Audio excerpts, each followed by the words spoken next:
Mic கிடைத்தால் எது வேண்டுமானாலும் பேசலாம் என்று பேசி சீமான் தனது மரியாதையை இழந்து வருகிறார் என்று அமைச்சர் மனோ தங்கராஜ் கூறியுள்ளார். மதுரையில் உள்ள ஆவி நிறுவனத்தை பால்வளத்துறை அமைச்சர் மனோ தங்கராஜ் ஆய்வு மேற்கொண்டார்.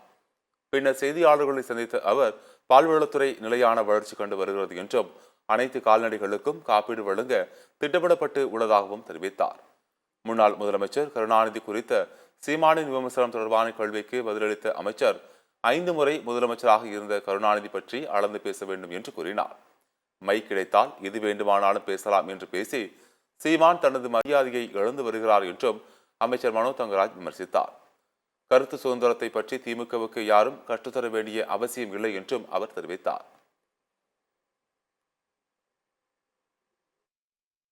அவ்வளவு பணியாற்றிய தலைவர் கலைஞர், நானே கேட்கிறேன், இவங்க இன்னும் ஒரு முறை இந்த உலகத்தில் பிறந்து வளர்ந்தா கூட தலைவர் சாதிக்க முடியுமா?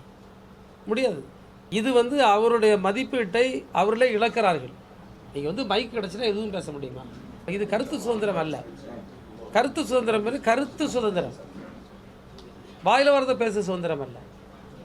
உங்களுடைய பேச்சுக்களும் செயல்களும் இன்னொருவரை பாதிக்கக்கூடிய அளவில், உணர்வுகளை பாதிக்கின்ற அளவில் அல்லது வன்முறைகளை தூண்டுகின்ற அளவில் இருக்கக்கூடுவது கருத்து சுதந்திரம் ஆகாது.